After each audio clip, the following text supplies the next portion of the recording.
기독교는 우리나라보다도 사실은 미국과 유럽에서 먼저 부흥했고 많은 교회 그리고 훌륭하고 유명한 목사님들을 많이 배출했었습니다. 기독교의 대부흥 운동도 유럽과 미국에서 먼저 시작이 되었고 우리나라가 그 다음에 그분들의 파송된 선교사님들에 의해서 뒤늦게 기독교를 받아들였던 것이에요.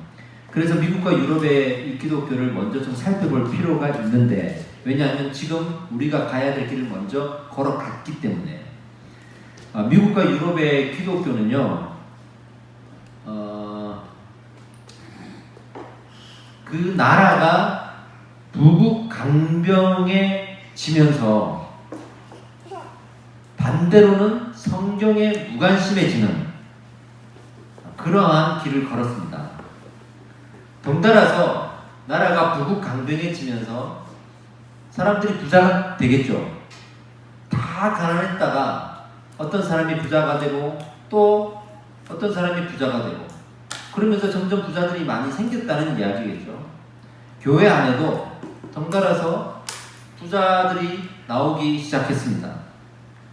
그래서 교회가 이 부자들을 잡기 위해서 무엇이라고 가르쳤냐면 하나님을 잘 믿고 예수님을 잘 믿어서 부자가 되었다고 말했습니다. 그럴 수도 있습니다. 그러나 조금만 생각해보면 교회 밖에도 부자가 되어가는 사람이 있었고 교회 안에도 부자가 되어가는 사람이 있었습니다. 그런데 그것을 예수 잘 믿고 헌신을 많이 해서 그렇다라고 가르치기 시작했습니다. 성경에 보면 이런 이야기가 나와요. 아브라함이 처음으로 부르심을 받은 곳이 갈대아 우르라고 특히 우리 성경대학에서 공부하시는 분들 배웠죠. 거기에서 아버지 데라의 직업이 무엇이라고 했습니까? 우상의 형상을 만드는 직업. 이 우르가 항구 도시로서 상업 문명의 중심 도시로 많은 물물 교환이 일어나고 그 옛날 아주 문명이 발달되기 전에 많은 사람들이 왔다 갔다 하면서 물물을 교환했으니 얼마나 사람들이 많이 살고 거기에 부자들이 얼마나 많았겠습니까? 그때는 강 쪽에 있는 도시 그러면서도 배를 댈 수 있는 항구 도시 그러면서도 물물 교환이 활발한 이런 지역이 상당히 부자들이 많이 사는 지역이었습니다. 그만큼 장사가 잘 되었다는 얘기겠죠. 그런데 그렇게 장사가 잘 되고 부자가 많은 우르라는 지역에서 우상이 너무나 많이 성행했습니다. 왜 우상이 많았겠냐면 부자들이 자기의 부를 지키기 위해서 우상을 만들어냈다라고 그렇게 우리가 확인할 수 있습니다. 왜 부자들이 그렇게 했냐면 다 가난하다가 자기들이 부자가 됐잖아요. 근데 그것을 나누기는 싫은 거예요. 옛날에는 떡 하나도 나눠주고 밥 한 톨도 나눠 먹는 사이였는데 본인이 부자가 되고 나니까 이제는 그렇게까지 나눠주기 싫어요. 예전에는 우리가 집에서 김장을 담그고 김장이 남으면 옆집에 갖다 줬단 말이죠. 그러면 옆집에서 그 김장을 받아가지고 자기 냉장고에 넣고 그 빈 그릇에 또 자기가 집에서 묻혔던 나물을 다시 담아서 보내고 그러면서 정말 작은 친절이라도 그냥 흘려보내지 않고 다시 보답해주는 이런 우리 문화들이 있었단 말이죠. 모두가 가난할 때는 오히려 그렇게 살아갑니다.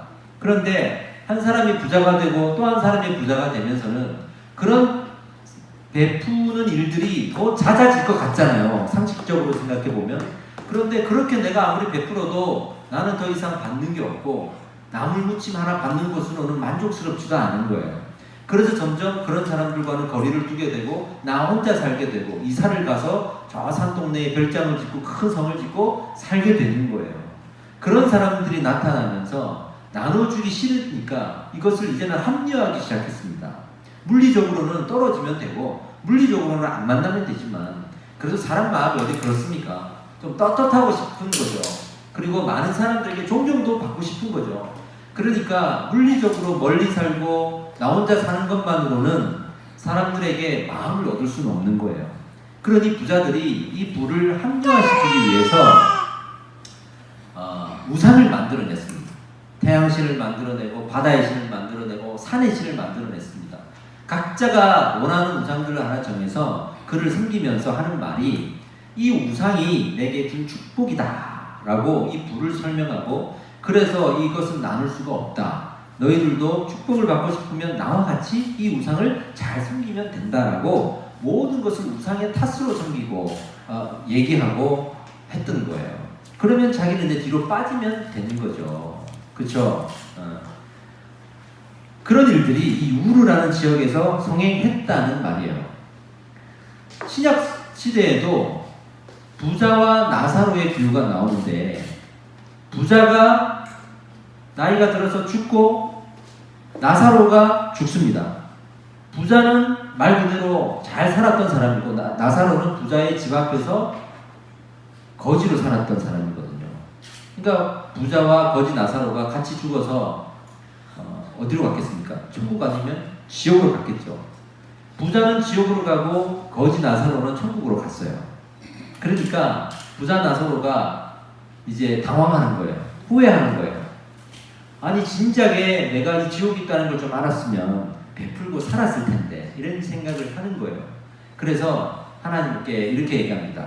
저 죽은 나사로가 지금 천국에 있는데 저 죽은 나사로를 나머지 내 형제들한테, 살아있는 내 형제들에게 보내시면 죽은 사람이 살아와가지고, 자기 집 앞에서 거지로 생활하던 사람들이 살아와가지고 나는 천국에 갔다, 천국은 이런 곳이다 라고 설명을 하면 내 살아있는 형제들이 지금이라도 깨달아서 천국 가기 위해서 잘 살지 않겠습니까? 이렇게 말해요. 되게 설득력 있죠. 그리고 이 부자가 되게 형제들을 생각하는 것 같죠. 그리고 뒤늦게라도 후회하는 것 같죠. 근데 이 부자는 끝까지 모르는 게 있었습니다. 이 부자는 이 구원과 천국에 대해서 예수 그리스도가 아니면 안 된다라는 것을 아직도 모르는 거예요.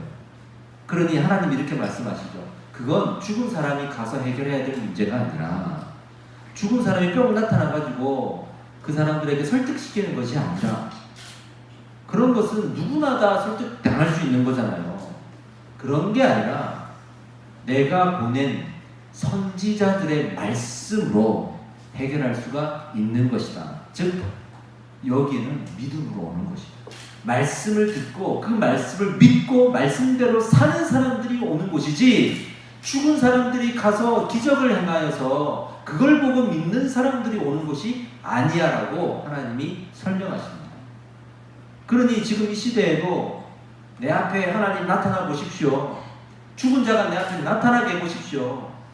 내 할아버지가 돌아가셨는데 내 앞에 나타나게 해보십시오. 내가 죽어서 3일 만에 부활하도록 해보십시오. 그러면 내가 믿을게요 라고 말하잖아요. 내가 병에 걸렸는데 낫게 해주십시오. 내가 가난한데 갑자기 로또에 당첨되게 해주십시오. 내가 시험 공부를 안 했는데 100점 맞게 해주십시오. 그러면 내가 믿을게요 라고 하잖아요. 이 부자 나사로와 똑같은 이야기를 하는 겁니다. 하나님의 나라는 그런 것으로 갈 수 있는 게 아니고, 오직 우리가 말씀으로 하나님을 알아가고 그 알아가는 지식 안에서 내 믿음이 성장해가고 그것으로 내가 믿음대로 살려고 하는 이 분투되는 삶 가운데에서 하나님이 그것을 긍휼히 여기시고 이쁘다고 여기시고 하나님의 나라로 인도하시는 거예요. 할렐루야. 이것이 하나님의 나라입니다. 그런데 모두가 가난할 때 말씀을 찾았었거든요. 우리나라도 미국도 유럽도 정말 가난할 때 서로가 말씀을 찾고 말씀을 배우고 듣고 했었단 말이죠. 그런데 하나하나 부자가 나타나면서 점점 말씀을 듣는 자리에 사람들이 없어져요. 왜? 이 돈을 쓰고 싶어서, 또 더 벌고 싶어서 말씀의 자리에 없단 말이죠. 근데 성실하게 이 자리에 있던 사람들이 그 사람들을 보면서 질투하는 거예요. 저 사람들은 저렇게 나보다도 말씀을 성실하게 안 듣고 나보다도 기도 안 했는데 부자가 되었단 말이죠. 그러면서 자기들도 논으로, 밭으로, 상업차로 돈을 벌려 나가는 거예요. 제가 중국에 선교를 한 4번 정도를 다녀왔습니다. 중국에 가니까 정말 저는 깡통 시골 마을로 갔어요. 내몽골이라는 곳에, 그 러시아와의 국경선 근처에 있는 곳인데 시골도 그런 시골이 없어요. 와, 어떤 정도로 시골이냐면 그냥 산이 없고 뭐 이런 게 아니라 나무도 없고 풀도 없어요. 그냥 완전 돌밖에 없어요. 사막도 아니야. 그냥 완전 돌밖에 없어요. 그 내륙제는 땡볕에 얼마나 덥습니까? 근데 그늘도 없고 나무도 없고 산도 없고 돌밖에 없어요. 더 놀라운 것은 거기에 마을이 있다는 거예요. 그 마을 집이 뭘로 돼 있겠습니까? 어떤 거는 돌로 돼 있고 어떤 거는 새로 만든 나무로 돼 있는 거겠죠. 거기서 에어컨도 없이 살아요. 저는 거기서 숨이 턱턱 막히더라고요. 근데 그 사람들이 얘기하는 게 거기서 모여가지고 얼마나 살아가며 사는지를 몰라요. 뭐 하나도 나눠주고 나 아프면 대신 농사 지어주고 그래요. 그런데 그 사람들이 어느 순간 말씀을 사모하고 기도를 사모하게 되었습니다. 그래서 제가 갔을 때 세상에 말씀을요, 저는 1시간 이상 전하면 많이 전했다고 생각하거든요. 우리나라 그렇잖아요. 우리나라는 1시간 문화예요. 1시간 지나면 오래 걸린 거야, 이제. 줘라도 되는 거야, 이제. 그건 목사님 책임인 거야, 그건. 그래서 1시간 안에 성도들의 마음을, 은혜를 받게 하는 목사가 참된 목사야, 이제. 1시간 지나서 은혜 받게 하는 건 누구나 할 수 있는 거다, 뭐 이렇게 얘기하잖아요. 1시간을 제가 전하려고 하는데, 선교사님이 더 하셔도 됩니다. 그래서 2시간 아껴서 2시간을 말씀을 전했는데 세상에 눈이 그대로예요. 더 해달라는 거예요. 그리고 좀 쉬었다가 또 하고 좀 쉬었다가 더 하기를 그 4시간을 했거든요. 제가 가지고 있는 건 다 쏟아냈어. 그리고 성경 공부도 했다가 파노라마도 몸짓으로 했다가 뭐든지 다 했어. 근데도 부족해요. 또 해달라는 거예요. 중국에 있는 지하교회로 가면요, 하루 종일 들어요. 앉아서 지치지 않아요. 중국에 있는 그 사람들의 그 한족의 민족성 자체가 그런 거에 대해서 힘들어하지 않는 것도 있어요. 하지만 그만큼 말씀에 갈급한 거예요. 이렇게 한국에서 또는 외국에서 목사님들이 오셔갖고 설교를 해주시는 일이 너무 없는 거예요. 그들은 신학교도 없고, 그리고 그들은 말씀을 잘 증가하는 사람, 말씀을 가르치는 사람이 없으니까 배운 사람이 없잖아. 그러니까 말씀을 갈급한데 이걸 채워줄 사람이 없으니까 그렇게 누가 왔더라 그러면 그 지하교를 가고 커튼 쳐놓고 공안 들어올까봐 불도 잘 안 튀고 말이지 어두컴한 데서 말씀을 듣는데 안 떠난단 말이에요. 그래서 새벽 기도를 하는데 거기가 4시부터 새벽 기도를 하거든요. 2시 반 되면 앉아있다니까. 그 열심에 제가 깜짝 놀랐습니다. 근데 그 열심이 어느 순간 깨어질 때가 있어요. 언제냐면 그 사람들 중에 부자가 나오는 거예요. 근데 그 부자가 대부분 어디에서 나오냐면 중국 사람들이 제일 좋아하는 게임이 있는데 그게 마작입니다. 마작. 영화에서 보면 마작 같은 거 여러분 많이 보셨죠? 쫙 그 칩을 펼쳐놓고 이렇게 막 톡톡 하는 거 있죠. 그거 합니다. 중국에 있는 농사 짓는 사람들은 농사를 지을 때 열심히 지어서 돈을 벌었다가 또 농사를 안 짓는 비수기에 열심히 마작해서 다 했습니다. 이걸 반복해요. 그래서 돈을 못 벌어요. 근데 그러니까 선교사님이 가가지고 그러니까 마작을 하면 안 됩니다. 하나님의 말씀을 들으십시오 하니까 다 말씀을 들으러 온단 말이에요. 근데 누군가가 돈을 벌어요. 그 중에 다른 사람이 있는 거예요. 그래서 마작으로 돈을 벌었다는 얘기가 들리는 거야. 그러니까 사람들이 한 명씩 이 자리를 떠나기 시작하는 거예요. 왜? 돈을 벌려. 그렇게 해서 그 공동체가 막 깨어지는 일들이 벌어지더라요. 교회도 그렇게 깨어지기 시작했습니다. 밖에서 돈을 벌었던 사람들이 이 자리를 떠나면서 그게 하나님이 주신 축복이든 그냥 세상의 이치로 부자가 되었든 모르지만 이 자리를 떠나면서 이 자리를 지키는 사람들도 하나둘씩 나도 돈을 벌어야지. 저 사람처럼 잘 먹고 잘 살고 싶은데 그러면서 말씀의 자리를 떠나기 시작했습니다.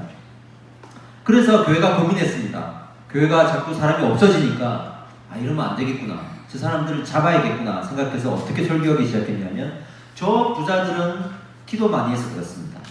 저 부자들은 설교를 잘 들어서 그렇습니다. 저 부자들은 말씀의 자리에 있어서 그렇습니다라고 설명하기 시작하는 거예요. 그래서 거짓된 예화들을 만들어내기 시작했습니다. 뭐 포드라는 사람이 옛날에는 크리스찬이었고 또 소규 재벌이 있잖아요. 락펠러 이런 사람들이 또 신실한 크리스찬이고 사실은 전혀 그 증명되지 않는 이야기들을 거짓으로 만들어내고 일화를 만들어내어서 이 부자들이 이렇게 크리스찬들이었습니다 라고 말하면서 다시 사람들을 앉혀놓는 거예요. 아, 부자가 되고 싶은데 그럼 교회에 앉아있으면 예수 잘 믿으면 부자가 되는구나. 그리고 교회에 앉혀놓은 거예요. 그리고 실제로 또 거기서 부자가 나오잖아요. 산업 문명이 발달되면 어떻게든 부자가 나옵니다. 그러니까 맞네 하면서 결국에는 교회가 성공을 했어요. 많은 사람들을 교회에 앉혀놨습니다. 그것을 본 우리나라도 우리나라에서 제일 큰 서울에 있는 여의도에 있는 어떤 교회를 중심으로 그런 운동이 일어났어요. 그래서 축복받기 위해서 헌신하자, 이렇게 축복 중심의 일명 기복신앙이라고 하는데, 이것이 우리나라에 들어왔고 우리나라도 성공을 했습니다. 그런데 그 부자들이 자기가 부자가 되고 나니까 어떤 마음이 들었냐면 더 부자가 되고 싶은 거예요. 그렇죠? 더 부자가 되고 싶어요. 그러니 자기보다 더 부자인 사람들이 또 부러운 거예요. 그리고 존경하는 거예요. 끊임없이 부자는 부자를 찾았습니다. 그래서 성경보다는 이제는 하나님이 주시는 성령의 은사들이 있잖아요. 그 성령의 은사들도 많이 받은 사람, 많이 받은 목사를 찾기 시작했습니다. 그래서 말씀을 정말 기도하면서 잘 준비하고 잘 전하는 사람보다는 은사가 많은 목사, 그리고 유명한 목사, 그리고 정치적으로 권력이 있는 목사들을 찾아다니면서 사람들이 그 부에 걸맞는 교회를 찾았습니다. 그래서 대형 교회는 점점 더 큰 교회로 발전해 나갔고 작은 교회는 점점 더 작아졌던 것이죠. 이제 문제가 생깁니다. 이렇게 흘러오다가 이제 문제가 생깁니다. 그 문제가 뭐냐면 미국의 9.11 테러가 벌어진 거예요. 여러분 9.11 때 몇 살이었습니까? 지연이가 몇 살이었을까? 그때 내가 대학생이었어요. 지금도 기억이 나요. 그때 제가 결혼하기 전이었거든요. PC방에서 이제 교회 일을 했단 말이죠. 프린트가 없으니까 PC방에 가서 작업을 해서 프린트 해가지고 주일날 이제 사역을 가야 되니까 토요일날 PC방에 가서 작업을 하고 있는데 금요일인가 토요일인가 그랬습니다. 속보가 뜨는 거예요. 미국에 9.11 테러가 나타나는 쌍둥이 빌딩에 세상에 비행기가 때려 박았다는 거예요. 그것도 2대씩이나. 그래가지고 인터넷을 켜가지고 그 속보를 봤단 말이죠. 야, 정말 무서운 장면이 벌어졌어요. 그때의 그 분위기는 얼마나 살벌했겠습니까? 손골이 오싹해지더라고요. 그러면서 교육자, 목회자로 살고 있는 저조차도 순간 이런 생각이 들더라고요. 하나님 뭐 하시나? 하나님 왜 이런 거를 가만 놔두시나? 이런 생각이 들죠. 모든 사람들이 그런 생각을 했습니다. 그러면서 우리가 그동안 부자가 되기만 하면은 된다라는 생각으로 예수 믿으려고 했고 교회 잘 다니려고 했는데 이제 그런 생각들이 한순간에 허무함에 빠졌어요. 우리도 저렇게 죽으면 어떡하지? 저런 일들이 왜 벌어지지? 그러면서 갑자기 두려움이 생기기 시작했습니다. 그러면서 이 미국의 기독교 신앙에 큰 틀들이 좀 무너지기 시작했어요. 첫 번째가 바로 하나님은 절대로 선하십니다 라고 주장했던 교회의 가르침에 대한 불신이 생겼어요. 아니 이렇게 9.11 테러같이 말도 안 되는 사건을 하나님이 가만 냅두시고 그 안에는 믿는 사람도 있었을 테고 선한 사람들도 있었을 텐데 아니 때를 박으려면 말이지 정말 그 죄수들이 몰려있는 그런 감옥이나 그냥 비행기로 박을 것이지 이런 식으로 생각하면서 하나님의 그 절대선에 대해서 의문을 가지기 시작한 거예요. 그리고 또 하나는 그렇게 죄를 허용하시는 그런 죄를 지으려고 작정하고 비행기를 탄 테러리스트들을 보면서 그 죄들을 허용하시는 듯한 하나님의 모습, 거기에 대한 불신과 의문들을 가지기 시작했어요. 이런 거 있잖아요. 내 옆에 있는 정말 내가 의지하는 멘토 같은 사람이 있어요. 힘들 때 찾아가고 이 사람이 말하는 것만 다 들을 수 있어. 그러니까 여러분들이 저를 생각할 때 아마 그렇다고 저는 생각합니다. 그래서 우리 지연이가 와갖고 목사님한테 맨날 궁금한 거 물어보고 어려울 때 찾아가고 고민이 있을 때 답을 얻고 내가 뭐 말을 하면은 목사님 하신 말이니까 내가 이렇게 해야지 순종도 하고 또 그 말이 힘도 되고 그랬는데 누군가가 옆에 와가지고 다른 이야기를 하는 거지. 아 목사님 알고 보니 말이지 이런 분이시고 막 얘기하니까 그 신뢰가 깨지는 거야. 깨지겠죠. 마치 그런 것처럼 그9.11 테러 같은 사건들을 보고 사람들이 자꾸 절대선과 또 하나님의 그 죄를 허용하시는 것들에 대한 비난을 하니까 내가 그렇게 의지했던 하나님에 대해서 의문이 생기기 시작하는 거예요. 그래서 이 문제가 되게 커졌습니다. 그리고 나서는 교회를 떠나는 사람이 생겼고 또 한편으로는 이 문제를 해결하고 싶은 마음에 성경을 읽는 사람들이 생겼습니다. 그리고 이제는 사람들이 떠나기도 했지만 다시 성경을 붙들고 왜 하나님이 이 죄의 문제를 허용하시고 왜 절대적으로 선하실 것 같은 하나님이 악을 가만 냅두시나 라는 것을 알아보고 싶었어요. 교회에다가 질문했더니 교회는 그렇게 말을 하지 않았습니다. 마음에 드는 답을 하지 않았습니다. 사람들이 직접 그때서 성경을 다시 보는 거예요. 그때서 성경을 보는 거예요. 우리 종교개혁이 그렇게 일어난 거예요. 중세시대의 종교개혁이 그렇게 일어났던 거예요. 그 교회가 가르치는 것이 다 옳은 줄 알고 믿었다가 나중에 그것이 아닌 것을 발견하고 루터와 칼빈과 찌빙글리 같은 사람이 실제로 성경을 읽었단 말이에요. 성경을 읽지 못하도록 라틴어로 바꿔놨는데 라틴어로 또 더 똑똑한 사람인 이 칼빈과 루터 같은 사람들이 라틴어를 배워서 성경을 읽어버렸단 말이에요. 그러니 아니라는 것이 증명된 거거든요. 마찬가지로 9.11 테러 이후에 다시 성경을 붙들고 사람들이 봤더니 그동안의 교회의 가르침이 잘못되었다. 성경을 보니 그렇지 않더라.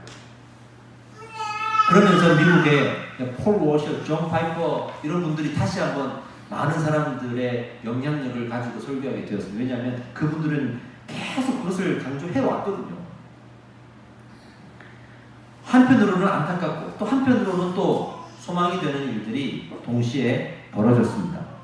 떠나간 사람들은 아예 하나님이 없다라고 떠나가기도 했고 또 한편으로는 기존에 있는 교회의 불신을 가져서 하나님은 믿지만 교회는 안 나가는, 그래서 제가 무슨 성도라고 그랬죠? 가나안 성도. 가나안을 거꾸로 하면 안 나가 되잖아요. 별명을 붙인 거예요. 그래서 교회를 안 나가는 크리스찬들이 많이 생긴 겁니다. 그런데 그 가나안 성도들이 교회를 안 나가서 뭐 했겠습니까? 뭘 했겠습니까? 아니 교회가 가르침이 잘못됐어. 하나님은 분명히 그런 분이 아닌데 우리가 하나님을 잘못 알고 있었어. 그러면서 교회를 나왔는데 혼자서는 아무것도 할 수 없었어요. 공동체를 잃어버렸단 말이에요. 우리 믿는 자들은 하나님이 공동체를 주셨고 공동체를 통해서 자기의 연약함과 자기의 죄성들을 하나님께서 싸워나가는 힘주심을 얻게 하셨거든요. 근데 혼자 있으니까 죄에 대해서 넘어지고 연약한 것을 보호해주고 힘을 줄, 응원해줄 사람이 없는 거예요. 그러니까 사람이 아무리 이 이성이 강인해도 무너지거든요. 그러니까 가난한 성도들이 점점 죄를 짓게 되고 죄의 타락에 빠져들게 되고 그러면서 점점 뒤로 물러나게 되는 거예요. 지금까지 제가 얘기를 한 거를 잘 들어보시면 우리 한국교회가 지금 이런 상황이라는 걸 느끼시죠? 이래서 우리가 가난한 성도들이 많아지고 또 가난한 성도들이 다시 교회를 못 돌아오고 그냥 세상으로 흘러가버린 겁니다. 우리 김포에 인구가 지금 50만 명이에요. 구례동만 5만 명인데 작년까지 2만 5천 명이었어요. 1년 사이에 배가 는 거예요. 그럼 얼마나 많은 가난한 성도들이 여기 들어왔겠습니까? 여기 와가지고 자기 본 교회로 가는 사람이 몇 명이나 됩니까? 오히려 이사 온 김에 교회를 옮기자. 왜? 기존에 있는 교회 불신들이 많았으니까. 그래서 엄청나게 알아보고 있습니다. 우리가 전도를 지금 안 해서 우리 교회 지금 그러는 거지. 지금 전도지 돌리기 시작하면 엄청 올 거예요. 근데 그분들이 그렇게 교회를 안 나가기 시작했다가 교회를 찾는다고 했지만 못 찾고 아예 안 나가는 경우가 너무나 많아요. 왜냐하면 내 주변에 옛날에 내가 제자로 했던 우리 청년부 청년들만 봐도 지금 그 교회에서 나와가지고 다시 다른 교회를 찾는다고 했는데 못 찾고 이렇게 떠도는 사람들이 너무나 많아요. 그래서 아예 교회를 안 다닌다니까요. 정말 열심히 했던 친구들인데 깜짝 놀랄 정도로 열심히 했을 정도인데 교회를 지금 좀 교회랑 먼 곳으로 이사를 가서 교회를 찾는다고 하더니 교회를 못 찾고 지금도 교회를 안 나간단 말이에요. 우리 그 박상로 김승리 이 가정도 오늘 출국했습니다. 이 가정도 미국에 갔다가 다시 돌아와가지고 김포에 왔는데 원래 교회로 안 갔어요. 근데 다른 교회를 찾아야 되는데 못 찾고 있었단 말이에요. 그 1년을. 그리고 교회를 거의 못 나가고 막 그랬단 말이에요. 근데 제가 이 개척했다는 소리를 듣고 이름 없는 교회는 건강한 교회야. 그러고 살려봅니다. 네, 할렐루야. 네. 근데 그런 사람들이 많다. 이렇게 교회가 망해가는 겁니다. 그래서 지금 유럽 교회가 어떻게 됐습니까? 지금 유럽 가면요, 교회가 전부 다 나이트클럽이나 술집에 다 팔려가가지고 옛날에 로이드 존스 목사님 뭐 어떻게 하면서 부흥했던 그 시절의 교회는 없어졌고 교회 할머니 할아버지만 남아 있어요. 제가 만났던 웨일즈의 어느 목사님은요, 정말 부흥했던 그 시절의 웨일즈의 모습은 없어지고 지금 그냥 할아버지 할머니들만 남아 있대요. 밖에 나가서 아무리 할머니 할아버지 전도지를 돌려도 청년들이 쳐다보지도 않는데 유럽 교회가 그렇게 지금 망해가고 있는 겁니다. 우리 광룡이가 미국에서 지금 LA에서 왔잖아요. 정확하게는 얼바인, 그죠? 미국의 한인교회도 누구보다도 그 상황을 잘 알고 있겠지만 저도 갔다 오고 11월에 또 가는데 그 한인교회도 보면 전부 다 미국의 현지교회와 한인교회들이 좋은 소리가 안 들려요. 사실은 한국교회와 한인교회는 다 마찬가지입니다. 교회가 점점 팔리고 있어요. 세상에. 지금 우리나라도 이단에게 팔리고 세상 건물에 팔리고 가다 보면 분명히 교회 건물인데 무슨 식당으로 바뀌어 있고 지금도 한 해에 문 닫는 교회가 5,000개 교회가 넘어요. 엄청 문 닫습니다. 사람들이 떠나가고 있다는 거죠.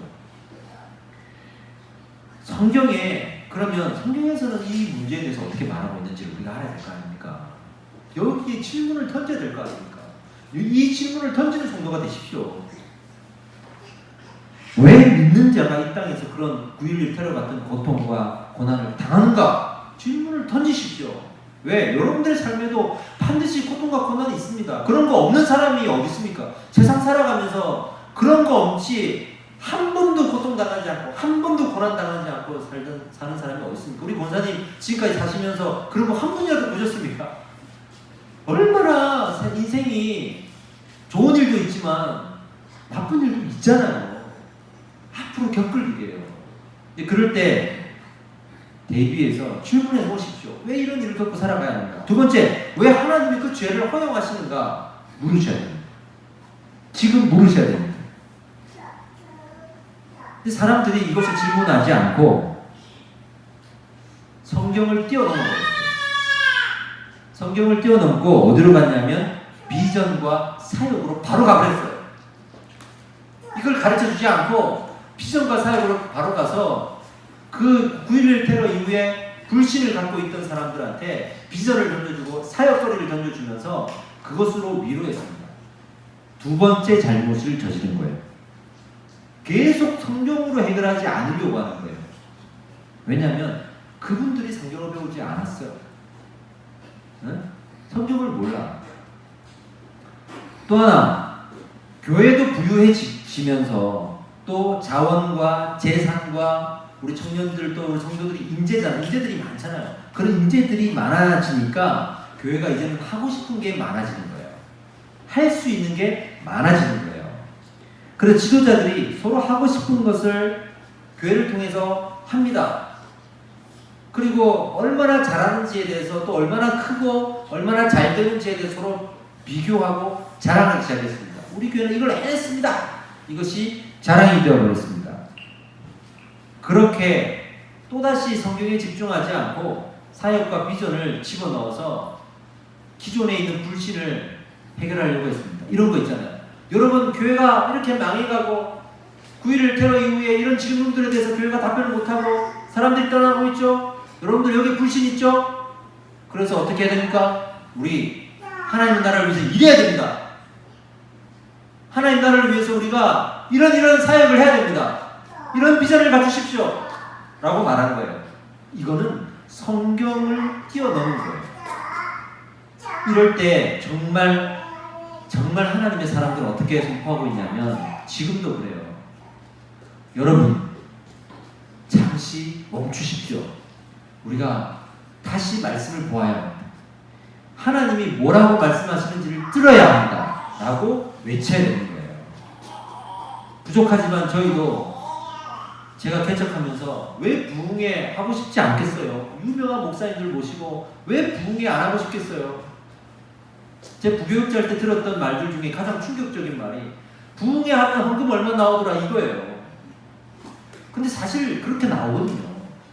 어떤 교회는 부흥회 어떤 목사님 모셔갖고 부흥회 갖고 몇 억 나왔다. 그럼 여기서는 우리도 그분 모시자 이래가지고 얼마나 경쟁이 치열한지 아십니까?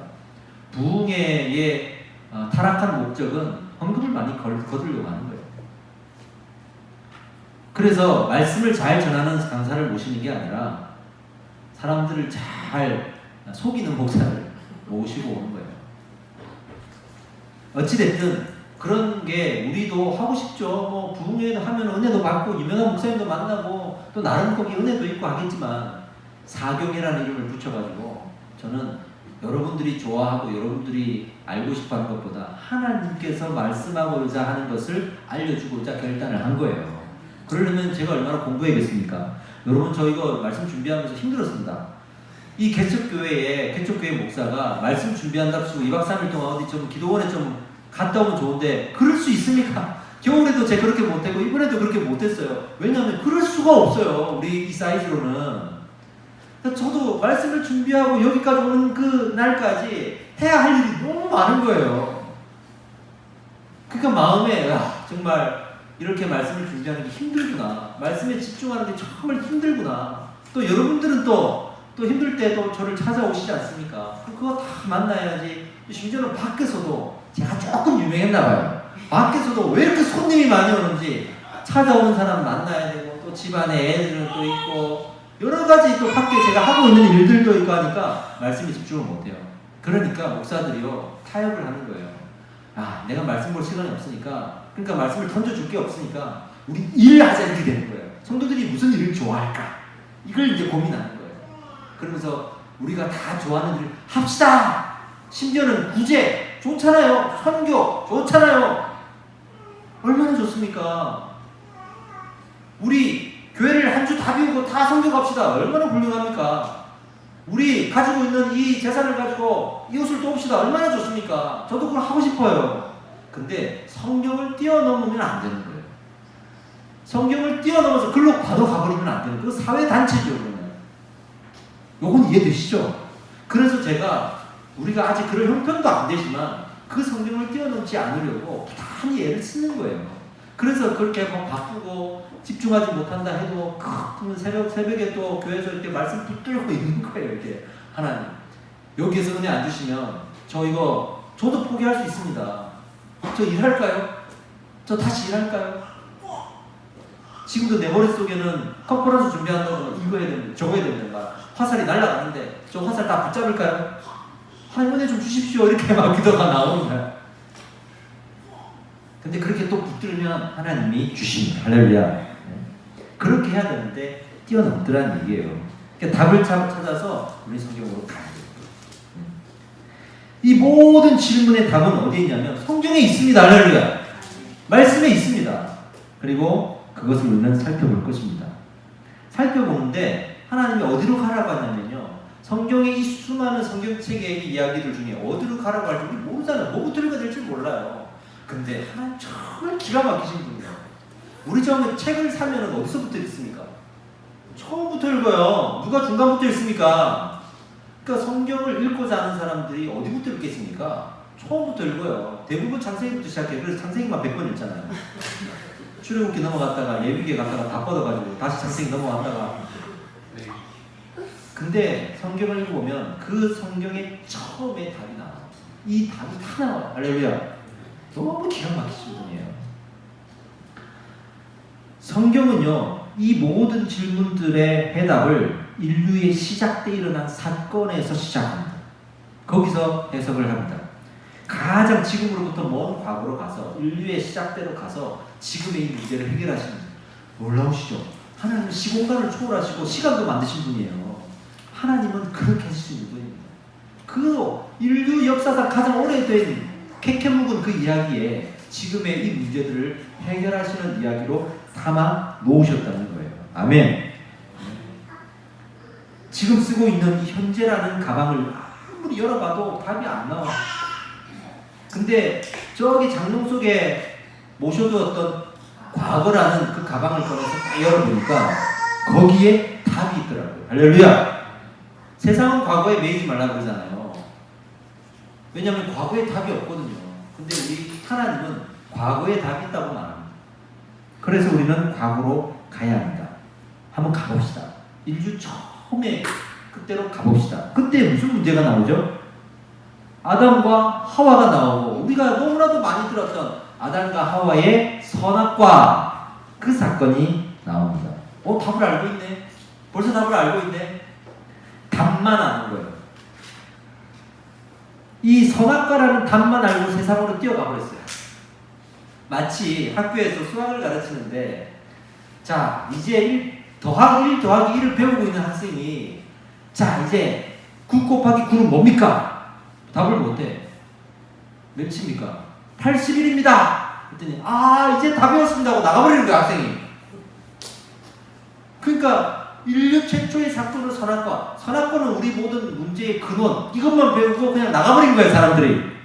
그 알긴 아는데 설명해보라면 몰라. 이 문제가 지금의 이 문제를 어떻게 연결되는지 설명해보라면 몰라요.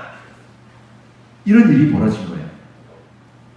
자 이제 그 선악과의 사건대로 한번 가봅시다. 그때 이 선악과 사건이 왜 답이라고 우리가 알고 있냐면 최초의 죄악, 타락 이렇게 여러분들이 배웠을 거예요. 그리고 그 죄의 대가로 모든 인류가 지금 나에게도 죄라는 개념이 흘러와서 내가 태어날 때부터 원죄를 갖고 있다. 이렇게 알고 있으면 진짜 50점입니다. 많이 배우신 거예요. 이렇게 설명 못하는 분들 많습니다. 이렇게만 아셔도 50점이에요. 근데 말 그대로 50점이에요.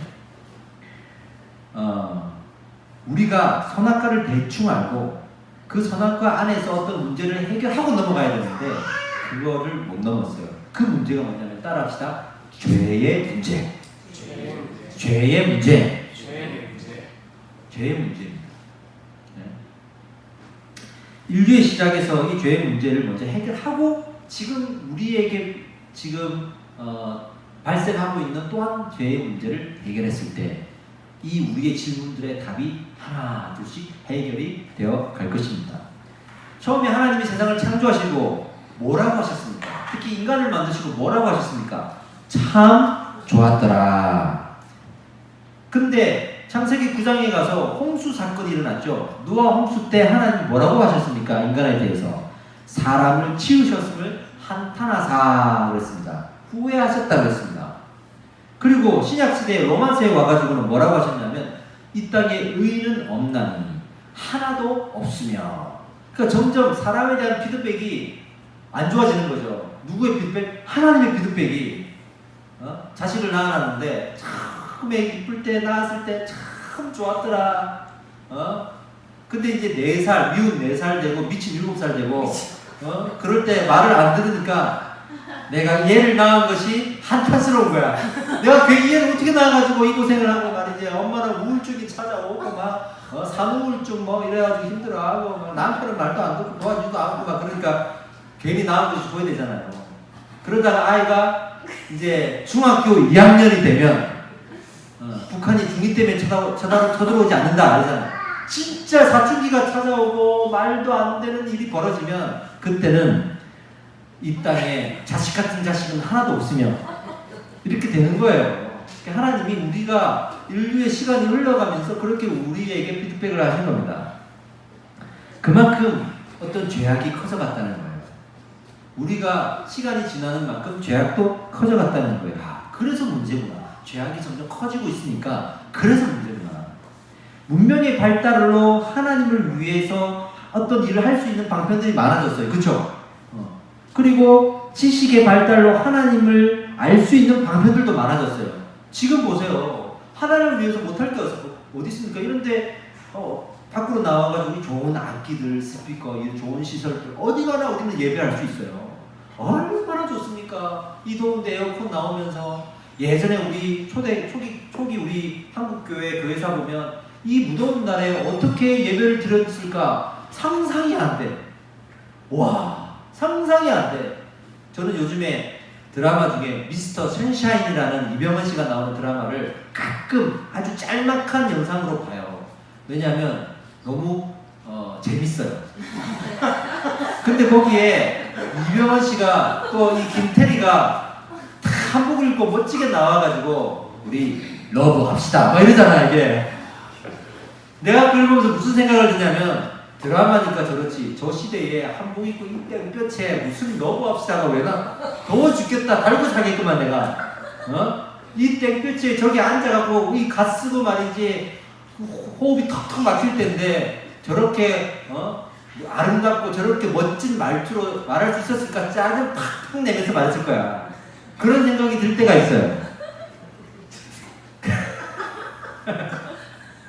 그게 현실이란 말이지. 여러분이 에어컨 없다고 생각해봐요. 이게 누가 여기 앉아있겠습니까? 집에 가야지. 이것이 은혜를 받을 방편들도 많고 하나님을 통해 알 수 있는 방편들도 많아요. 책도 얼마나 많아요. 기독교 서점 가보세요. 기독교 관련 책들이 어마어마하게 많고 그중에 제 책도 있습니다. 어마어마 많아요. 그거 골라서 이제 읽으면 됩니다. 인터넷으로 딱 버튼 하나 누르고 몇천 원만 내고 만 원만 내면 뭐 기가 막힌 책들이 막 집으로 그 다음날 아니 당일 배송도 있어요. 그러니까 하나님을 알아갈 수 있는 방편들도 하나님을 위해서 할 수 있는 일들도 얼마나 많은지 몰라요. 근데 그거하고 우리가 죄의 문제를 해결해 가는 거하고는 아무 상관이 없어요. 이게 어디에 나오냐면 호세아서에 나오고요. 더 정확하게는 아모스서에 나와요. 아모스 시대, 구약성경 아모스 시대에 하나님을 위해서 그때 가장 부흥했던 시기, 예배자들도 많았고 찬양하는 악기들도 많았고 찬양하는 찬양 대원들도 가장 많았던 시기가 아모스 시대예요. 근데 하나님 뭐라고 했냐면 그렇지만 내가 너희의 찬양을 듣지 않겠다라고 말씀하세요. 내가 너희 절기를 받지 않겠다라고 말합니다. 그러니까 그런 거하고 우리의 죄의 문제를 해결하는 거하고는 다른 거예요. 그래서 지금 이렇게 좋은 환경에서 멋진 찬양과 또 실력 있는 뮤지션들과 또 우리 이런 것들로 막 찬양을 해도 죄의 문제를 해결하지 않으면요 하나님이 그 예배를 받지 않으신다는 거예요. 믿습니까? 믿으셔야 됩니다. 네. 그만큼 죄가 커져 가더라. 어제 주일날 제가 광고 시간에 우리 교회 카카오 단톡방 이제 없앤다고 광고를 했죠. 여러분은 어떻게 생각하세요? 저는 물어보지 않고 그냥 제가 독단적으로 선택했습니다. 왜냐하면 제가 부교육자를 하면서 그동안 17년 동안 부교육자 생활을 했는데 그 17년의 절반은 카카오톡이 없던 시대고 17년의 또 절반은 카카오톡이 있던 시대예요. 그 두 시대를 비교하면 아날로그 시대와 디지털 시대인데 저는 저희 세대가 그걸 다 경험했던 시대예요. 군대를 제대하고 제가 가장 충격받았던 건 PC방과 전화였습니다. 세상이 달라져도 이렇게 달라질 수가 있어요.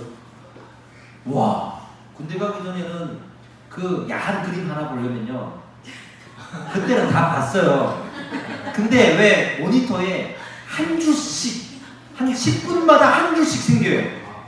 그 한 장을 온전하게 보기 위해서는 하루 종일 켜놔야 드디어 한 장의 사진을 볼 수가 있는 거죠. 유니텔 시대, 철기한 시대. 근데 제대하고 나니까 PC방이 생겼는데요. 클릭 한 번에 영상과 이미지들을 다 볼 수 있는 거예요. 엄청 충격받았어요. 세상에 전화기를 가지고 다니는 거예요. 그러니 그 문화 충격을 받았죠. 근데 그렇게 문명이 발달되고 카카오톡이 생기면서 사람들이 엄청난 정신적인 공황에 시달리고 있다는 것도 저는 발견하게 되었습니다. 왜냐하면 카카오톡이 정말 인류에 많은 변화를 일으켰어요. 그 중에서 제가 오늘 말하고 싶은 것은 한 사람이 10가지의 일을 할 수 있도록 만든 근원이었습니다. 지금도 카카오톡에 다 모아놓으면 되잖아. 다 모아놓고 내가 한 마디 딱 올리면 여러분들이 다 그걸 봐야 되고 답변 달아야 되고 또 목사님이 뭐 올리면 답변 안 달기도 괜히 끔찍하고 답변 달자니 귀찮고. 근데 목사님이 또 자주 글을 올려요 또. 그리고 또 누가 축하합시다라고 했는데 또 나름대로 축하한다고 하는데 내가 깜빡하거나 운전 중이거나 뭐 다른 일을 하고 있거나 못했어. 괜히 저 사람은 축하를 하지 않았어. 그냥 내가 우리 김 전사님한테 뭔가 이렇게 해가지고 이렇게 하시오라고 문자를 보냈는데 그 일이 안 없어지는 거야. 일이 안 없어지는 거야. 처음에는 바쁘겠지. 근데 계속 안 없어지니까 내가 나를 피하나? 일부러 안 보나? 요즘에는 또 어떤 일이 벌어졌냐면 그 일은 안 없어졌는데 페이스북은 하고 있는 게 보여. 이걸 알 수 있더라고요. 깜짝 놀랐어요. 누굴 통해서 알았냐면 연인들이 싸움이 벌어졌어. 자매가 나한테 와갖고 내 카톡은 안 읽는데 페이스북 들어가 있더래. 그걸 알 수 있대요. 와, 등골이 오싹해. 나는 아직 어떻게 알 수 있는지 몰라. 그렇게 사람이 감시하는구나. 그러면서 문제가 생기는 거거든요. 제가 교회 단톡방에 장점도 알지만 단점도 합니다. 그러면서 점점 사람들이 단톡방에 스트레스를 받기 시작하고 또 단톡방에서 일어나는 많은 일들이 또 안 좋은 일들이 많아요. 괜히 서운한 게 많아. 이상 그 일 하나에 서운한 게 너무 많아. 이 사람 축복할 때는 10사람이 대답했는데 이 사람 축복할 때는 4사람이 대답했어. 서운한 거예요. 이게. 만나서 얘기해보면 아무 일도 아닌 거를 요즘에는 만나자고 연애하자도 고백으로 카톡을 하고 헤어질 때도 카톡을 하고 회사에서 입사할 때도 카톡을 하고 회사에서 내가 그만둡니다 사표 낼 때도 카톡을 하고. 저는 어떤 교육자가 사임할 때도 카톡을 하는 걸 봤어요. 그러니까 전부 다 이렇게 되는 거예요. 만나면 아무 문제 없어. 만나면 그냥 이렇게 합시다 안내하고 끝날 문제를 이렇게 합시다 일이 없어져요. 그래서 제가 이 카카오톡을 없앴어요. 카카오톡이 2010년 4월에 개설이 됐습니다. 현재는 약 1억 4,500만 명. 우리나라 인구보다 많아요. 왜냐하면 투폰도 쓰고 막 PC도 쓰고 뭐 이렇게 되니까 1억 4,500만 명이 있어요. 다 쓴다고 봐야 돼요. 인간은 쉬어야 하지만 기계는 쉬지 않습니다. 인간은 감정이 있지만 기계는 감정이 없습니다. 나는 새벽에 깨어있지만 다른 사람은 깨어있지 않을 수 있습니다. 근데 새벽에 올린 그 카톡에 일이 없어지지 않는 게 왜 그렇게 서운한지 몰라요. 그게 인간이에요. 결국은 이 카톡이 생기면서 이 오너들, 지도자들이 힘을 얻기 시작했어요. 많은 사람들에게 일을 지시하기 시작했습니다. 반대로는 일을 하는 사람들이 도망갈 데가 없어졌어요. 카톡이 생겨버리니까 문자에 못 봤다 그러면 되는 거고. 그렇잖아요. 근데 카톡이 있으면서 도망갈 데가 없어. 단톡방에 올렸는데 나만 안 보면 내가 죄인이야. 그러니 일을 할 수밖에 없고 주말 그리고 야근 할 것 없이 일을 하게 되었습니다.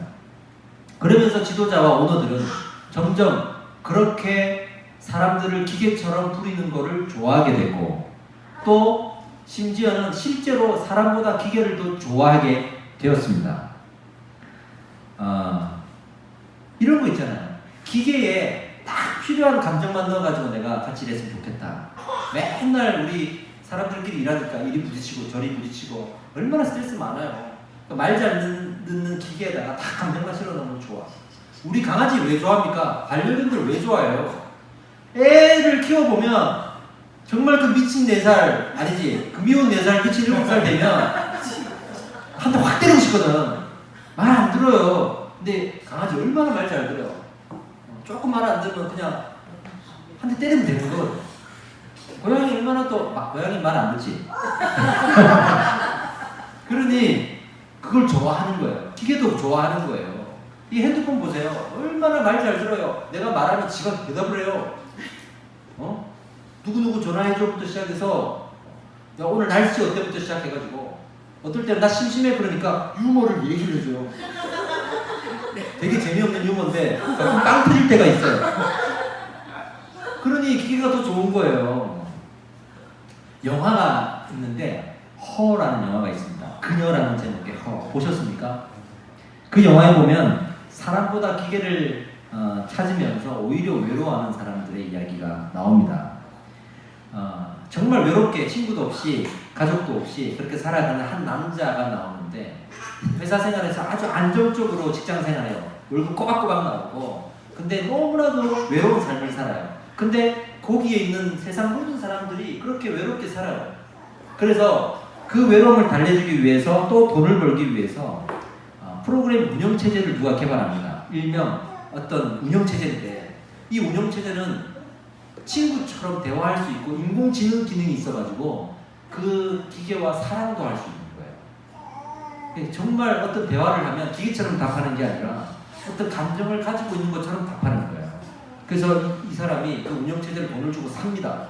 그리고 이제 고객번호로 딱 들어가가지고 대화를 나누기 시작합니다.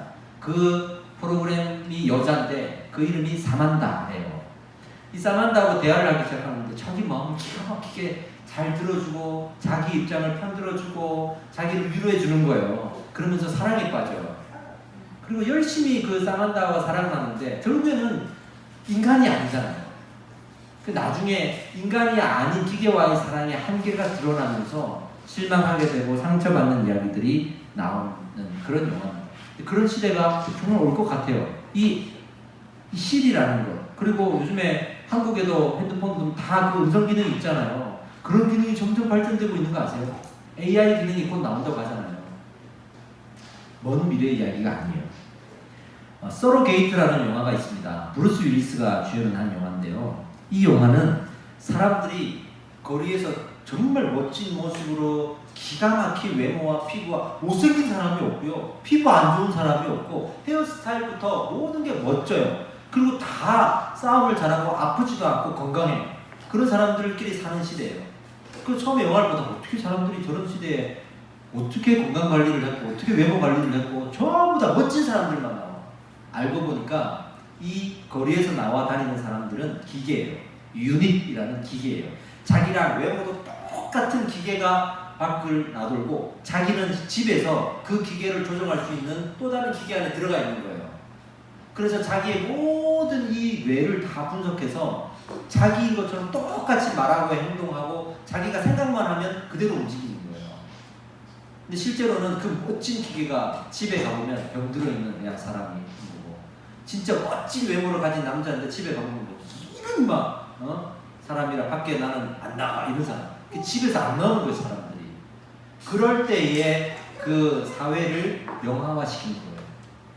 이런 영화들이 저는 미래 사회를 상당히 잘 실현해주고 있는 영화다라고 생각이 듭니다. 그런 시대가 온단 말이죠. 그러니까 지도자 입장에서는 그런 기계화되는 문명에 할 수 있는 것들이 많아지면서 당장에 이 재미없는 성경을 보고 공부하고 성경에서 하나님 어떤 말씀을 주시는지 위해서 기도하고 그러기보다는 이 문명에 발달된 기계를 가지고 일을 하고 싶은 거예요. 심지어는 이렇게 우리가 공동체를 이루면서도 여러분들과 대화하고 만나고 그러면서 말을 안 들으면 또 찾아가고 또 아픈 일 있으면 또 위로하고 또 잘 나오다가 또 안 나오면 또 가가지고 또 붙들고 하는 힘든 노력이 있잖아요. 그걸 하고 싶지 않은 거예요. 그러니까 사람을 만날 때도 기계처럼 딱 정형화되어 있는 나와 딱 맞는 사람만 만나는 거죠. 그리고 이 교회 안에도 이 공동체 안에도 내가 좀 프라이드를 가질 수 있는 사람들이 모이길 원해요. 근데 조금 볼 때 조금 부족해. 조금 뭔가 약해. 항상 힘들어해. 그러니까 자기하고 어떤 레벨이 안 맞다고 생각하는 사람들이 교회 안에 있는 거를 받아들이지 못하는 거예요. 그러니까 그렇게 사회가 발달되고 있으면서 생기는 현상들이 이 모든 것들이 성경에 집중하지 못하도록 만드는 거예요. 얼마나 재미없어요 성경책이. 그리고 읽는다고 바로 어떤 변화가 일어나는 것도 아니잖아요. 그런데 답은 성경에 있단 말이죠. 성도의 인생에 관심이 없기 시작했습니다. 교회가. 성도의 인생에 관심을 가지려면 힘들어요. 한 사람 한 사람을 케어하기가 너무 힘들어요. 요즘에는 목사들이 신방을 안 해요. 성도들도 원하지 않아. 서로가 귀찮아요. 근데 저는 좀 할 겁니다.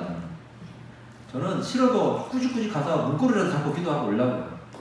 제가 광명에서 사역할 때 청년들한테 신방을 가겠다 그러더니 다 부담스러워 하더라고요.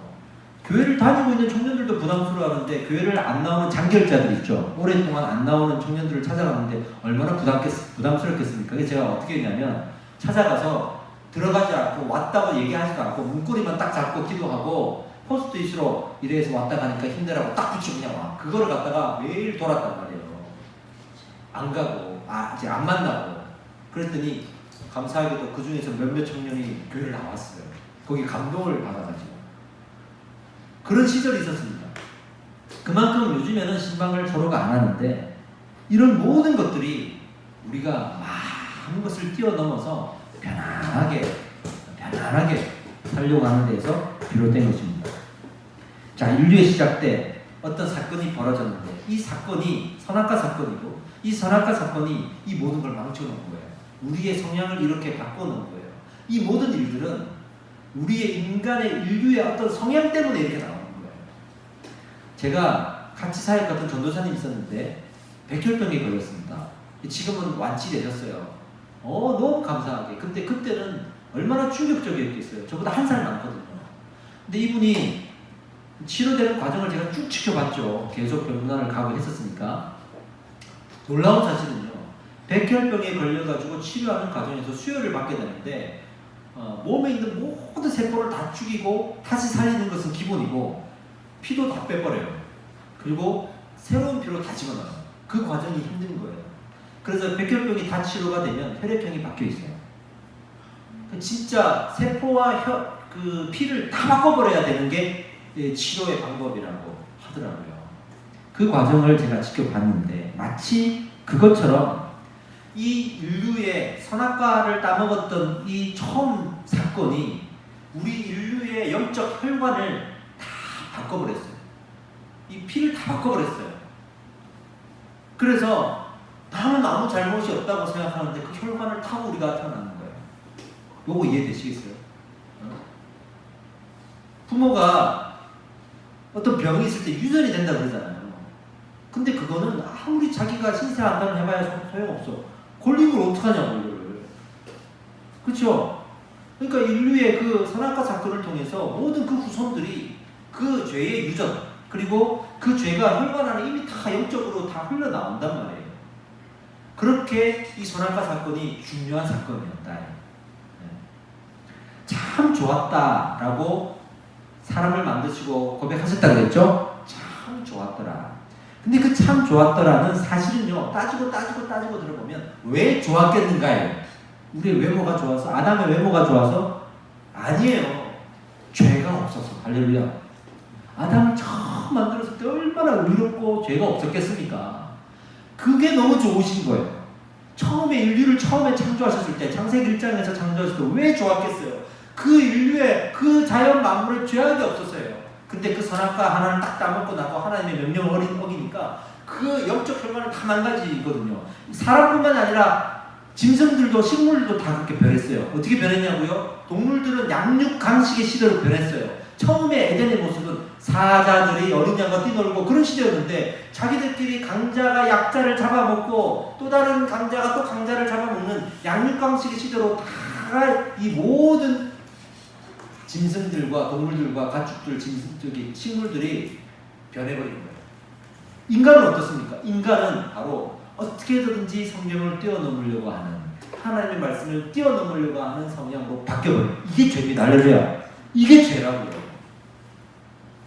그걸 해결하지 않고 어떤 것으로 대신하려고 해도 안 돼요. 교회 열심히 다니고 헌금 많이 하고 봉사 많이 하고 목사님 말씀 잘 듣고 교회 오래 다니고 직분 받고 이거 뛰어넘어가지고는 안 된다 이거예요. 그만큼 중요하단 말이에요. 인류 처음에 창조를 하셨던 그 목적이 하나님께서 영광을 받으시기 위함이다. 이거예요. 이겁니다. 근데 그 영광이 뭐냐고. 우리가 그렇게 찬양할 때 하나님 영광 받으소서라고 말할 때 그 영광이 무엇이냐고요. 우리가 죄의 문제를 해결하는 게 하나님의 영광입니다. 그게 하나님의 영광이에요. 하나님의 영광 오직 그것밖에 없어요. 정말 우리 하나님이 하나님 저 이만큼 했어요. 하나님 영광 받으세요. 그걸로 영광 받으시는 분이라면 그건 신이 아니죠. 어디 정말 이 광활한 대지를 만드신 하나님께서 그 신이라면 그런 거 갖고 영광을 받으시니 있어도 그만 없어도 그만이지. 저는 그런 하나님이라면 저는 안 믿어요. 내가 조금 노력해가지고 하나님 저 이만큼 잘했어요. 그거 갖고 하나님 영광 받으시고, 조금 이렇게 받은 거 영광 안 받으시고, 그게 뭡니까? 그건 사람이죠. 인간이죠. 우리 하나님은 그걸로 영광 받으시는 게 아니고 신으로서 우리의 죄의 문제가 해결될 때 영광 받으십니다. 그래서 우리가 가장 하나님께 큰 영광을 돌려드리기 위해서는 여러분들이 죄를 고백하는, 할렐루야, 죄를 하나님께 드리는 것. 하나님 나의 죄를 해결하여 주시옵소서 기도할 때 하나님이 가장 큰 영광을 받으시는 거예요. 그래서 그 영광의 결론으로 주어진 단어 하나가 있습니다. 따라합시다. 거룩.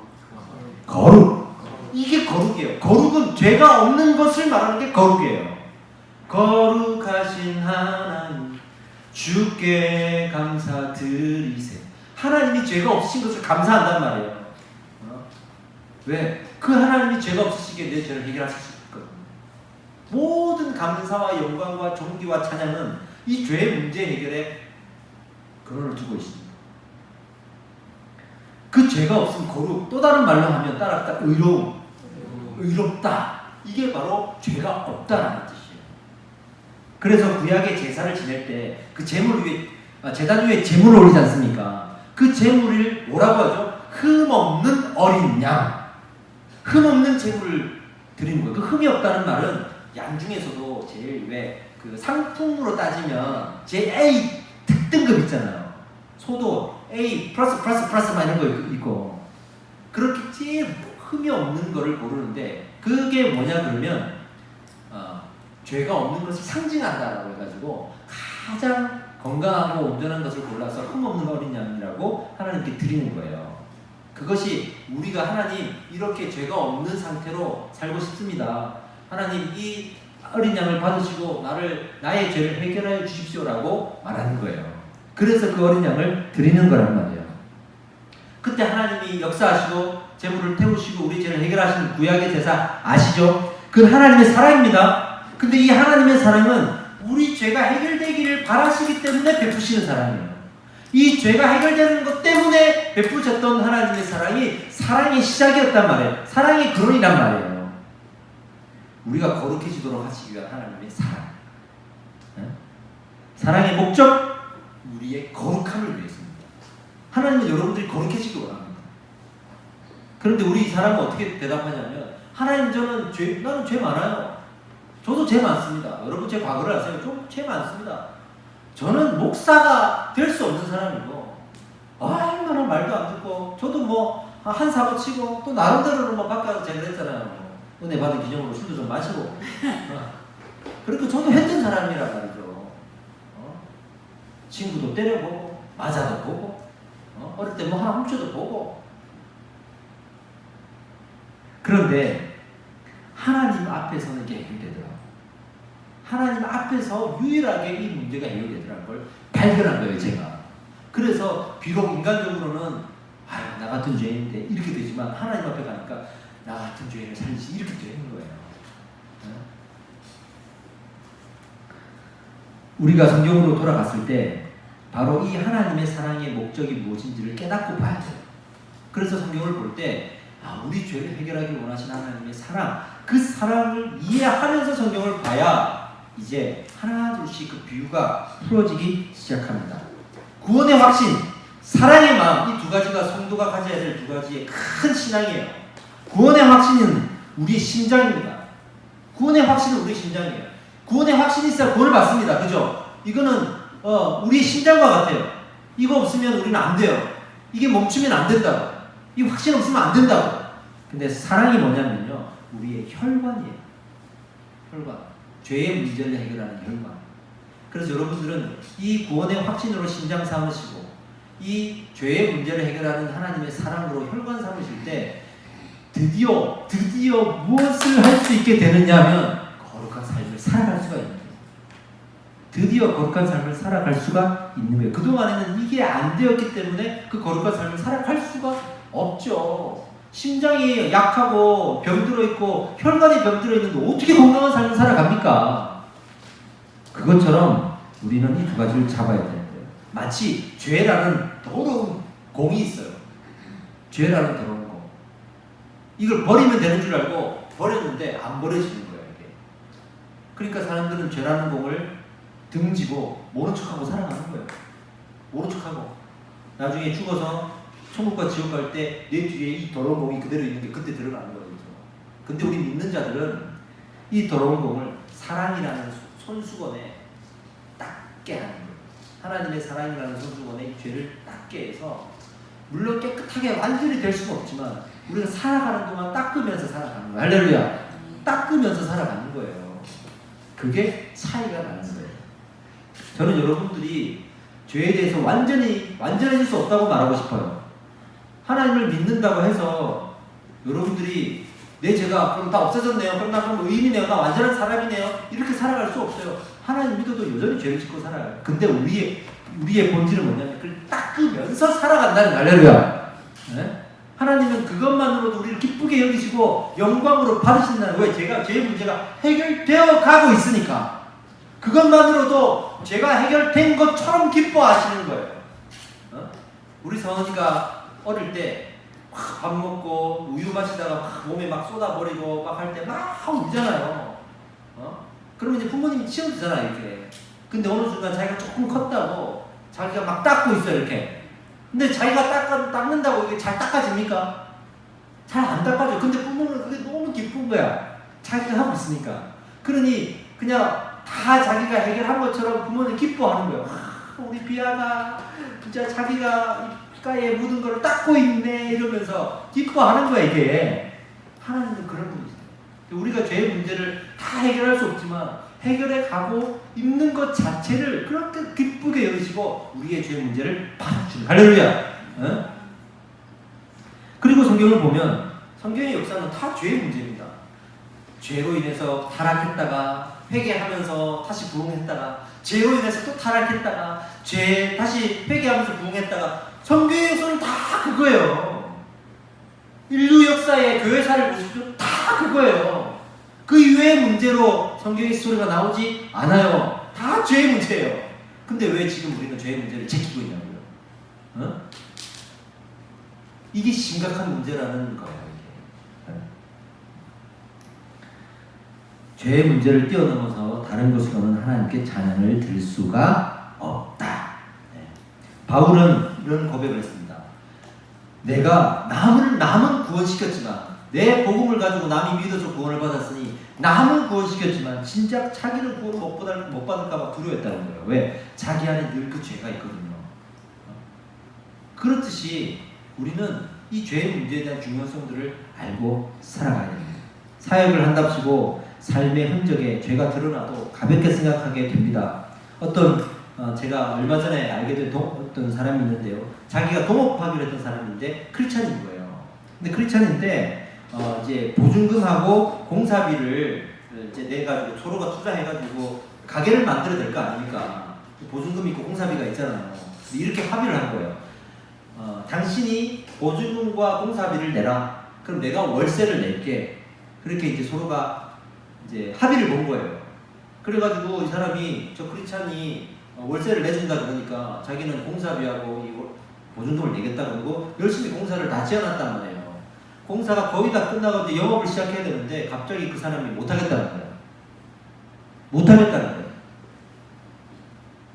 그래서 왜 못하겠냐라고 물어봤더니 이제부터는 교회를 위해 열심히 살기로 했다. 그래서 장사를 안 한다는 거예요. 그 열받죠? 열받죠? 그런 사람들이 뭐라 그럽니까? 에이, 믿는 사람들, 내가 그래서 교회 안 다니는 거야. 이런 이제 화가 이제 터져 나오는 거 아닙니까? 근데 그 사람 교회 가면 칭찬받는 사람이에요. 아주 칭찬받는 사람이에요. 어떤 유명한 예배단체가 있습니다. 지금도 캠프에 많이 다녀요. 근데 저랑 같이 사역했던 한 자매가 그 단체에 대한 피해를 좀 입고 저한테 왔더라고요.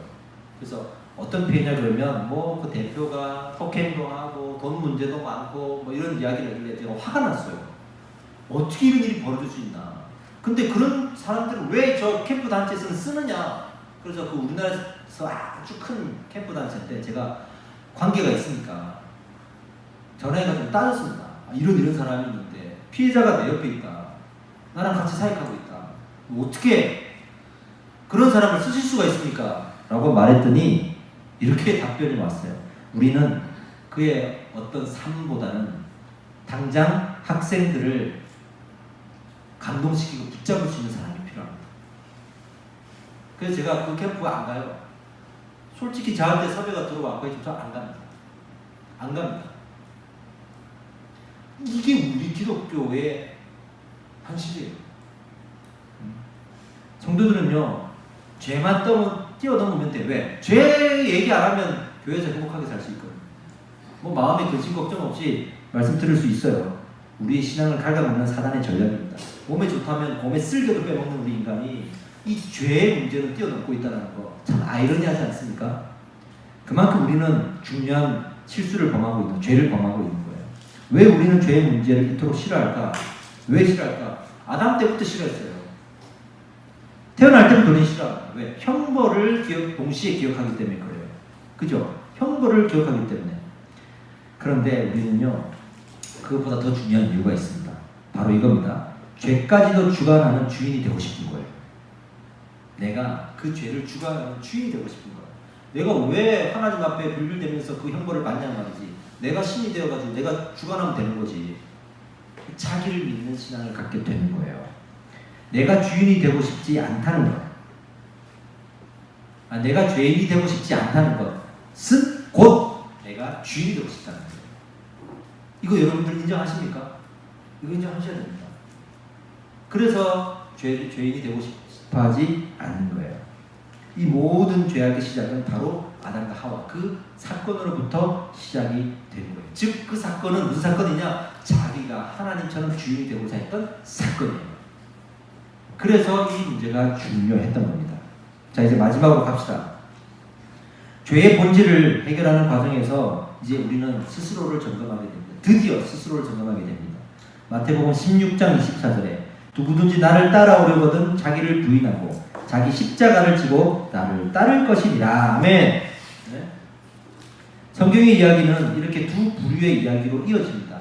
라멕과 노아의 이야기, 우리 그때 성경대학에서 배운 것처럼 어떤 부류는 이런 거죠. 가인을 위하여는 벌이 700일지인데 라멕을 위하여는 벌이 77배일지라. 이 무슨 말이냐면 세상을 살아가면서 나를 공격하는 사람들은 내가 77배로 갚아주리라, 그런 생각을 가지고 막 전투적으로 사는 거예요.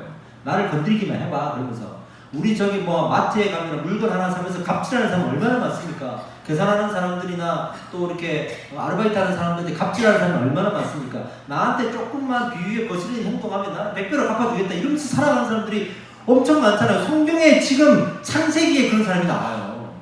이게 인류의 죄악의 본성이에요, 이게. 근데 어떤 사람은 어떻게 살아가냐면 노아처럼 의롭고 비교적 다른 사람들에 비해서 의롭다, 완전하다, 죄에 대해서 해결하면서 살아가는 사람들도 있더라. 이런 사람들은 세상에서 그렇게 살아갈 수가 없어요. 그렇게 살아갈 수 없어요. 왜? 그 사람에게는 믿음의 삶이, 거룩한 삶이 있거든요. 그게 다른 거예요. 여러분, 요한계시록 3장 16절 제가 읽어드릴 테니까 잘 들으십시오. 내가 이같이 미지근하여 뜨겁지도 아니하고 차지도 아니하니 내 입에서 너를 토하여 버리리라 이랬잖아요. 우리가 세상을 살아가면서 정말 말씀대로 제대로 살거나 아니면 진짜 믿지 않는 사람들처럼 그렇게 살든지, 이 두 가지예요. 내가 믿는다고 하지만 세상처럼 살아가는 거 있잖아요. 그게 오히려 더 하나님께서 미운 거예요. 그냥 세상 사람들은 가서 복음 전하면 되는 거예요. 이게. 근데 미지근한 사람들은 오히려 하나님께서 복음을 증거해도 받아들이지 않는 그런 사람들이 되어 있어요. 그래서 싫어하시는 거예요. 벌써 자기가 자기를 주인으로 삼고 있다는 거예요. 그게 우상이죠. 그게 우상이죠. 그래서 똑같이 이렇게 앉아있는데 자기 머릿속에는 이미 하나님 위에 앉아있어. 그래서 말씀이 선포돼도 저건 마음에 안 들어. 저건 아니지. 왜? 성경도 안 보면서 계속 가리고 있는 거예요. 목사님이 딱 무슨 얘기하면 나 하기 싫으니까 나는 안 해야지. 그냥 그러고 마는 거야. 그렇다고 자기가 성경을 보는 게 아니에요. 이런 일들이 벌어집니다. 하나님이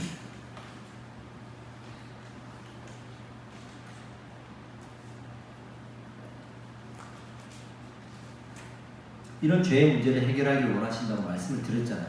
그럼 우리는 회개하며 살면 되겠죠? 그죠? 회개하며 살면 되겠죠? 자, 내일의 예고편을 말씀드리면서 마무리를 할게요. 근데요. 그러면 회개하면 살면 되잖아요.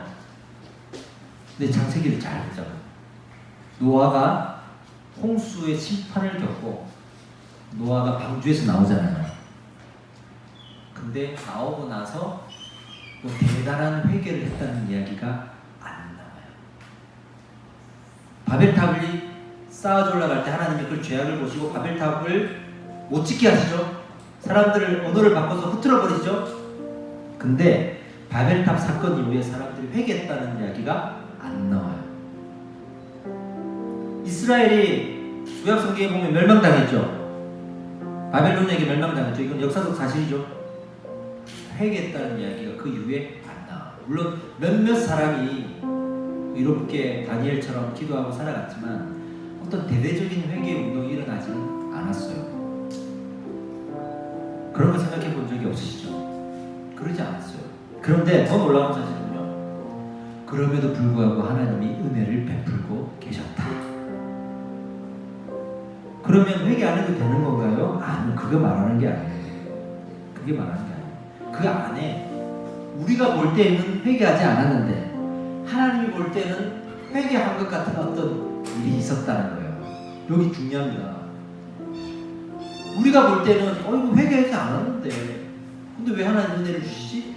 근데 하나님 볼 때는 누가 어떤 말을 해도 들리지 않을 만큼 분명한 회개가 그 안에 있었어요. 이걸 성경을 보면서 캐치해요. 그게 뭘까? 도대체 회개란 뭘까? 우리가 알고 있는 그냥 회개, 반성하는 것, 후회하는 것 이런 거잖아요. 그런 거면 그 노아가 회개했다는 얘기가 나오고 바벨탑 이후에 그렇게 회개했다는 얘기가 나오고 이스라엘 멸망한 이후에 그런 이야기가 나와야죠. 뭔가 지금 우리가 알고 있는 회개와 창세기 시절에 일어난 회개가 다른 거예요. 그래서 우리가 캐치해내지 못하고 있는 거예요. 회개란 무엇인가? 사전적인 의미로는 마음을 바꾸다요. 생각을 바꾸라, 마인드를 바꾸라, 마음을 바꾸라인데 이거는 후회하는 감정을 동반한 어떤 것, 반성하는 감정을 동반한 어떤 것, 그게 뭐냐? 도대체 그걸 뭐라고 알고 지금까지 신앙생활을 해오셨습니까? 그것은요, 거룩한 삶입니다. 거룩한 삶입니다. 어린아이와 같이 오직 하나님만 의지하며 사는 거룩한 삶입니다. 죄성을 버리고 예배로 대체하지 않고 삶을 살아내는 삶입니다. 노아가 하나님 잘못했어라고 고백하고 끝나지 않았어요. 그보다 더 중요해요. 그 마음을 가지고 거룩한 삶을 살아내려고 노력했어요. 바벨탑 이후에 흩어져가지고 대대적인 운동은 벌어지지 않았지만 그들이 거룩한 삶을 살려고 하는 몇몇 사람들에 의해서 그 거룩한 삶을 이루어낸 거예요. 이스라엘이 멸망당했지만 다니엘처럼, 에스더처럼, 느헤미야처럼 그 거룩한 삶을 살아가는 사람들이 그 안에 있었다는 거예요. 그렇습니다. 회개는 후회와 반성의 마음을 동반하여서 마음을 돌이켜서 거룩한 삶을 살아가는 것. 이게 회개예요. 이게 회개예요. 이제는 알 것 같아요. 영화 밀양에서 전도연 씨가 자기 아이를 죽인 죄수, 살인자에게 어떻게 하여 어려운 마음으로 용서하겠다는 마음을 들고 면회를 갔는데 그 죄인이 이렇게 얘기하죠. 나는 벌써 하나님께 용서를 받았습니다. 그랬더니 전도연 씨가 분노하는 장면이 마지막에 나와요.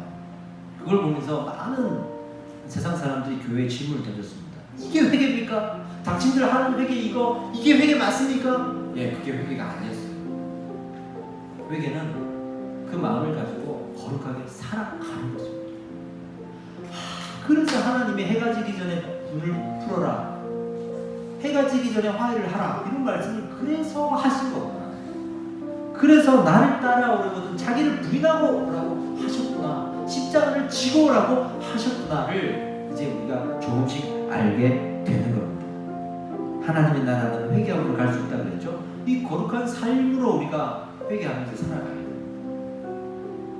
더 이상 믿는 자들이 밖에 나가가지고 여기서는 잘하는데 밖에 나가서 개빡치고 말아요. 세상 사람들도 하지 않는 그런 의리 없는 짓을 하고 그런 거짓말, 그런 속임수, 그런 갑질을 하고 살아가면서 나 회개했다 그러면서 구원받았다 말하는 거, 이제 그것 때문에 자기가 무너질 거라는 것도 알아야 돼요. 진짜 회개한 사람은 그렇게 살아갈 수가 없어요. 왜? 마음을 돌렸거든요. 그렇게 살지 않도록 마음을 돌렸거든요. 적어도 이 사람한테는 분투하는 흔적이 있어요. 애쓰는 흔적이 있다고. 어? 우리 아이들이 와가지고 아빠 죄송해요, 다음부터 그러지 않을게요. 그래, 그럼 내가 용서해줄게. 근데 똑같이 그렇게 어질고 살아가요. 그게 회개입니까? 회개 안 하면 죄송해요 뭐 눈물 흘리고 똑같이 하지만 돌아서서 그래도 안 되는데 해보려고 막 깨를 쓰고 있는 거야. 마음껏 치워보려고. 깨끗하게 내가 볼 때 못 치웠지만 또 치워보려고 하고 청소기도 좀 돌려보려고 그러고, 그렇게 살아가는 모습을 보일 때 하나님이 그 회개를 받아주시는 거 아니겠어요? 네? 그 이후에 할 이야기가 너무 많습니다. 너무 많습니다. 내일 오전 집회는 복음 전도 집회로 제가 밖에 청소년 집회를 많이 다니잖아요. 거기에서 제가 많이 설교하는 것들을 내일 오전에 할 겁니다. 그때 이 회개의 마음을 가지도록 하기 위해서 제가 집회를 할 겁니다. 그때는 이렇게 사경회가 아니고 부흥 집회입니다. 그리고 저녁에는 이 말씀 이후에 그러면 그 거룩한 삶은 무엇인가에 대해서 이제 내일 저녁에 배울 겁니다. 여러분, 오늘 이 이틀간의 시간 안에서 이 많은 이야기를 들으면서 반드시 여러분들이 너무 중요한 이야기를 들으시는 거예요. 붙드시고 기도하시고 자기의 것을 만드실 줄 믿습니다. 기도하겠습니다. 기도할 때 하나님, 우리가 들은 이 이야기들이 하나님께서 주시는 마음인 줄 믿습니다. 아버지, 우리가 정녕 이 죄의 문제를 해결하고 싶은 그 갈망, 하나님, 내가 이대로 살아갈 수 없습니다. 이렇게 살다가 죽을 수 없습니다. 죽음 이후에 천국 지옥이 있다고 하는 마당에 더더욱이 나는 그렇게 살아갈 수가 없습니다. 나는 이왕 사는 거 이거 문제 해결하고 살고 싶습니다. 근데 그 해결이 당신께 있다고 오늘 말하는데 내가 그래서 당신의 손을 붙들고 싶습니다. 하나님, 저에게 그 죄의 문제를 해결할 수 있는 마음을 허락하여 주십시오 라고 기도하겠습니다. 우리 주여 한번 외치고 기도하겠습니다.